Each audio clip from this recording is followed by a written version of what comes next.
Hello everyone, I am Dr. Monica, consultant fertility expert, 39 Hospital, LB Nagar, Hyderabad. ఇవాళ మనము IVF కి ICSI కి difference ఏంటి, అసలు ఏంటి ఈ రెండు టర్మినాలజీ అన్నది మాట్లాడతానండి.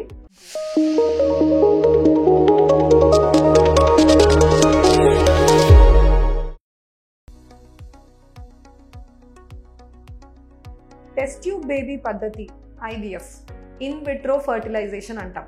దాన్ని విడదీస్తే మనం వర్డ్స్ని ఇన్ విట్రో ఒక వర్డ్, ఫర్టిలైజేషన్ ఒక వర్డ్. ఇన్ విట్రో అంటే ఎనీథింగ్ బాడీ బయట జరుగుతుంటే దాన్ని ఇన్ విట్రో అంటామండి. ఇక్కడ గుడ్డు కణం కలయిక అనేది బయట ల్యాబ్లో జరుగుతుంది కాబట్టి ఇన్ విట్రో. ఫర్టిలైజేషన్ అంటే గుడ్డు కణం కలయిక. So this whole word of IVFని కామన్ టర్మ్స్లో, కామన్ మ్యాన్ లాంగ్వేజ్లో మనం దాన్ని టెస్ట్ ట్యూబ్ బేబీ అని అంటాం.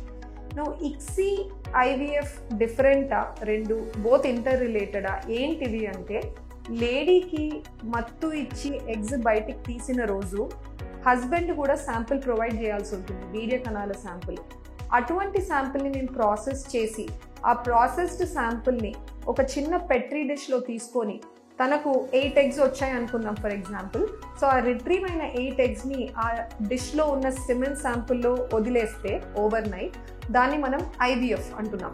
అంటే ఆ లిమిటెడ్ డిస్టెన్స్లో స్పర్మ్స్ ట్రావెల్ చేస్తూ ఎగ్ని రీచ్ అయ్యి ఎగ్ గోడను దాటుకొని లోపలికి వెళ్ళి ఫర్టిలైజేషన్ అన్నది జరగాలి, దాన్ని IVF అంటాం. అదే ICSI ఏంటి అంటే, ఇలా మనం వదిలేయకుండా ప్రతి ఎగ్ని ఎగ్జామిన్ చేసుకొని ఏది మెచ్యూర్ ఉందో అటువంటి ఎగ్ని పట్టుకొని ఒక మైక్రో మ్యానిప్యులేటర్ ద్వారా బెస్ట్ మూవింగ్ స్పర్మ్స్ని పిక్ చేసుకొని ఒక్కొక్క స్పర్మ్ని మనమే సెలెక్ట్ చేసుకొని ఎగ్లో ఇంజెక్ట్ చేయగలిగితే దాన్ని ICSI అంటాం, intracytoplasmic sperm injection. So ICSI IVF నుంచి డిఫరెంట్ కాదండి. IVFలోనే ICSI కూడా ఒక పార్ట్, ఇన్ఫ్యాక్ట్ ఒక advancement in IVF technology. Almost decade back వరకు చూసినట్టయితే IVFఏ జరిగేది మెనీ ప్లేసెస్లో, కానీ ICSI ఎన్నో ప్లేసెస్లో జరిగేది కాదు. బట్ ఈ మధ్య కాలంలో చూసినట్టయితే most of the fertility centres ఈ ICSIని ప్రాక్టీస్ చేస్తున్నారు. ICSI ఎవరిలో అవసరం లేదు. ICSI ఇంట్రడ్యూస్ చేసింది ఎవరి కోసము అంటే, ఒకటి భర్త సైడ్ కణాలు 5 million కంటే తక్కువ ఉన్నాయి పర్ మిల్లీలీటర్ అన్న వాళ్ళకి ప్లెయిన్గా అట్లా డిష్లో వదిలేయడం కంటే ICSI చేయడం బెటర్ ఆప్షన్. సెకండ్ వచ్చేసి, కదలిక బాగా తక్కువ ఉంది అన్న కణాలలో ఆ చిన్న డిష్లో అంత క్లోజ్ ప్రాక్సిమిటీతో ఎగ్స్ పెట్టినా కూడా సమ్ టైమ్స్ స్పర్మ్స్ స్విమ్ చేసుకుంటూ ఎగ్ని రీచ్ అవ్వలేకపోవచ్చు. అందుకని మనమే ఆ ఎక్స్ట్రా స్టెప్ చేయగలిగితే in the form of ICSI వీళ్ళు బెనిఫిట్ అవుతారు. సో ఎక్స్ట్రీమ్లీ లో మొటిలిటీ ఉన్న వాళ్ళు లేదా కౌంట్స్ బాగా తక్కువ ఉన్న వాళ్ళు ICSIని ఆప్ట్ చేసుకోవడం బెటర్ ఆప్షన్. అండ్ థర్డ్ వచ్చేసి టోటల్ ఫర్టిలైజేషన్ ఫెయిల్యూర్. అంటే ఇటువంటి డిష్లో ప్లేస్ చేసి పాస్ట్లో IVF సైకిల్ అయింది, కానీ ఒక్క ఎగ్ కూడా ఫర్టిలైజ్ కాలేదు, కౌంట్ బాగున్నా కదలిక బాగున్నా కూడా జరగలేదు. We don't know the reason. So అట్లా టోటల్ ఫర్టిలైజేషన్ ఫెయిల్యూర్ అని హిస్టరీ ఉన్న వాళ్ళు ICSI ఆప్ట్ చేసుకుంటే రిస్క్ ఆల్మోస్ట్ 5 to 10% నుంచి 1 to 2%కి పడిపోతుంది అనమాట.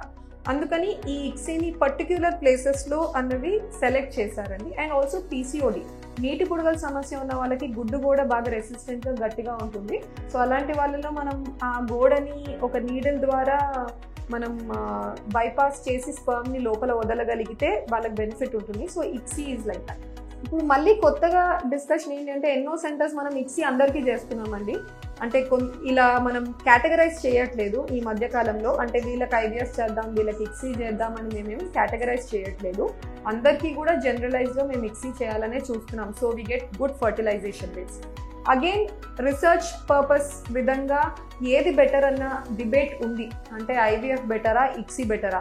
IVF ఎప్పుడైనా న్యాచురల్ సెలెక్షన్ కదా, మోస్ట్ కాంపిటెంట్ స్పర్మ్సే వెళ్ళి ఎగ్ని రీచ్ అవుతున్నాయి. ICSIలో మనం సెలెక్ట్ చేసుకున్నాం కదా, సో ఏమన్నా మనం తప్పు చేసే అవకాశం ఉంది కదా అన్న ఒక చిన్న ఆర్గ్యుమెంట్ ఉంది. But that is under debate. కంప్లీట్గా గ్రౌండ్స్ లేవు అండి ఇది బ్యాడ్ లేదా ఇది బాగుంది అని చెప్పడానికి. ఖచ్చితంగా present day technology and present day most of the centres practice చేస్తుందైతే మాత్రం IVFలో భాగంగా ICSIని యాడ్ చేస్తున్నారు. ఈ ICSIలో స్పర్మ్స్ని మేము ఎలా సెలెక్ట్ చేస్తాం? కదలని కణాలని మేము తీసుకోము, స్పర్మ్ సరిగ్గా హెడ్ లేదు, టెయిల్ బెంట్ ఉంది, టెయిల్ బైఫిడ్గా డివైడెడ్ ఉంది, ఇట్లా ఏమన్నా అబ్నార్మాలిటీస్ ఉన్నా కూడా మేము సెలెక్ట్ చేయము.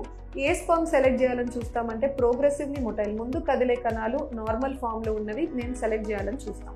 ఇప్పుడు అటువంటి కణాల్లో కూడా ఏ కణాలు ఇంకా కూడా ఫర్దర్ సెలెక్షన్కి బేసిస్ ఉంటుంది, ఇంకేదన్నా చేయొచ్చా అంటే స్పర్మ్ సెలెక్షన్ టెక్నిక్స్ అని కూడా ఉన్నాయి, లైక్ మైక్రోఫ్లూయిడిక్స్, మ్యాక్స్, అట్లా చాలా ఉన్నాయండి. But that will be a different topic all together.